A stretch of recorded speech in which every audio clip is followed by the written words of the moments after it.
Main problem leading to greying of hair. अभी काफ़ी जो पेरेंट्स हमारे पास आता है कि बच्चे को छोटी एज में बाल एकदम वाइट होना, तो ये एकदम बर्निंग इश्यू है। और हम भी रूटीन ओपीडी में देखते हैं, काफ़ी डर्मेटोलॉजिस्ट हम शेयर करते हैं इन्फॉर्मेशन, तो ये 12-13 साल में 15 साल में बाल वाइट होता है। तो क्या रीज़न है और इसका सोल्यूशन क्या है? तो one of the commonest reason वो जेनेटिक होता है। कभी पेरेंट्स में किसी को, सिंगल पेरेंट्स हो, दोनों को अर्ली एज में वाइट बाल आना जो हिस्ट्री देते, तो ये one of the common reason होता है। दूसरा रीज़न डेफिशिएंसी, काफ़ी विटामिन जो होता है इंग्रेडिएंट, बायोटीन और काफ़ी कैल्शियम जो होता है, 28 टाइप का different vitamin A B C D E से लेके काफ़ी आता है। बी में भी काफ़ी सब टाइप ऑफ विटामिन होता है, एंटीऑक्सीडेंट होते हैं, मिनरल्स होता है। तो ये सब की डेफिशिएंसी की वजह से भी बाल जो होता है ना, बॉडी का सबसे फास्टेस्ट ग्रोइंग ऑर्गन होता है वन ऑफ द, एक हमारा ब्लड सेल्स होता है, एक हमारा स्टमक और तीसरा बाल। अब देखो, जब भी कोई कीमोथेरापी लेते हैं तो बाल जल्दी उड़ जाता है, अंदर स्टमक में अल्सर होता है और इसका ब्लड कम हो जाता है। तो तीनों जो होता है फास्टेस्ट ग्रोइंग है, इसीलिए जो ऑर्गन फास्टेस्ट ग्रोइंग होता है उसको सप्लीमेंट भी ज़्यादा चाहिए, रॉ मटेरियल भी ज़्यादा है। अगर डेफिशिएंसी होती है तो सबसे इफेक्ट बाल में आती है।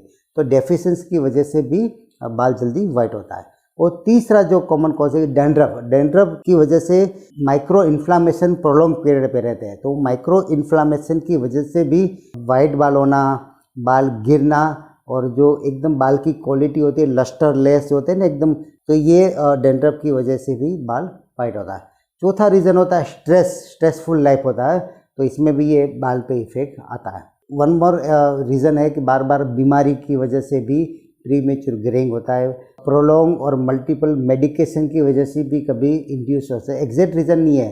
फिर लोकेशन, एक जगह से दूसरी जगह पे मूव करना, हार्ड वाटर, काफ़ी चीज़ ऐसी होती है कि ये बाल को प्रीमेच्योर ग्रेइंग कर देते हैं और वाइट जल्दी कर देते हैं। तो अभी सॉल्यूशन है, डिपेंड ऑन एटियोलॉजी। जेनेटिक होती है तो हम ज़्यादा नहीं कर सकते, पर सिर्फ प्रोसेस को स्लो जरूर कर सकते हैं। गिविंग और टेकिंग बैलेंस डाइट, जो विटामिन्स जो होता है, मिनरल्स, एंटीऑक्सीडेंट रिच जो फूड होता है, मेनली प्रोटीन चाहिए। 1 ग्राम प्रोटीन पर केजी होना चाहिए। अगर 60 केजी वेट है तो डेली 60 ग्राम विदाउट फेल। वेजिटेरियन होता है तो उसको पनीर और सीरियल्स, पल्सिस में मिलता है, और बाकी नॉन वेज में तो वो रूटीन सब जगह पे मिलता है। इसके अलावा फ्रूट जो होता है आपको रेगुलर बेस में, इसमें विटामिन सी और सब रिच मात्रा में मिलता है, विटामिन ए, विटामिन ई सब मिलता है। ग्रीन लीफी सलाद भी आपको रेगुलर बेस में यूज़ करना चाहिए। 45 मिनट आपको वॉकिंग और जो एक्सरसाइज करना चाहिए, ताकि ये जो बाल में जो आप जो भी खाते हैं वो जो भी विटामिन अल्टीमेटली पहुँचता है ब्लड थ्रू। अगर आपका एकदम स्लगिंग लाइफस्टाइल है, पूरे दिन बैठा रहे, तो वो ब्लड पहुँचेगा ही नहीं।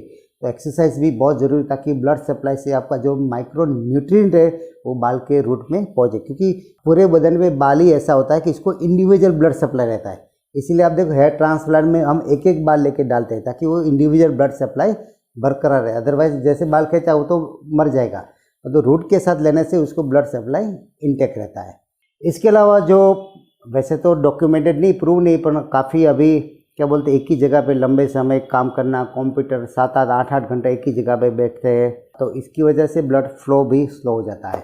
इसके अलावा प्रोलॉन्ग सन एक्सपोजर जो होता है, पोल्यूशन होता है, डर्ट होता है, लोग क्लीन नहीं करते हैं। जिसकी स्काल्प ऑयली होती है इसको डेली शैम्पू करना ज़रूरी है। जैसे हम डेली कैसे सोप करते हैं, डेली शैम्पू। मिथ है, लोग बोले कि बार बार शैम्पू नहीं करना है। हाँ, माइल्ड शैम्पू है और मेडिकेटेड शैम्पू में आपको फ़र्क होना चाहिए। माइल्ड शैम्पू आप डेली कर सकते हैं, medicated shampoo twice a week कर सकते हैं, तो वो करना ज़रूरी है। और अगर आपका हेयर फ्रीजी, ड्राई जो है, ब्रिटल है, तो आपको कंडीशनर भी जब भी शैम्पू करो तुरंत करना चाहिए। वैसे हम कैसे स्नान साबुन से करते हैं, बाद में निकलने के बाद मॉइस्चराइजिंग कैसे क्रीम लगाते हैं, एग्जैक्टली सेम।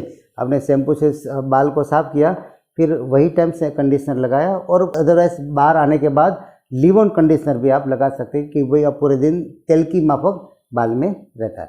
तो ये सब रूट कॉज आइडेंटिफाई करके फिर उसका सोल्यूशन लाने से प्रीमेच्योर ग्रेइंग जो होता है वो रुक भी जाता है, और छोटे बच्चे में रिवर्स भी होता है। तो इसमें काफ़ी मेडिकल थेरापी भी आती है, पीआरपी ट्रीटमेंट भी आती है, एलईडी लाइट भी आती है। उसमें खुद आप घर पे भी ले सकते हैं, ट्वाइस ए वीक, ऑल्टरनेट और डेली भी ले सकते हैं। इससे क्या बाल का ब्लड सप्लाई इम्प्रूव होता है, और धीरे धीरे नीचे जो डेफिशिएंसी होती है वो करेक्ट होती है।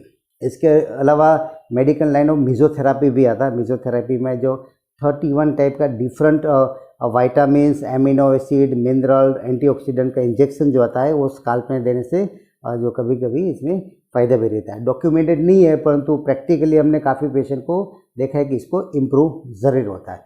तो lifestyle modifications, balance diet and exercise और अच्छा मूड, डिस्ट्रेस वाला, इससे आपके बाल को और ओवरऑल पूरे शरीर को ज़रूर से फ़ायदा होता है। Thank you very much.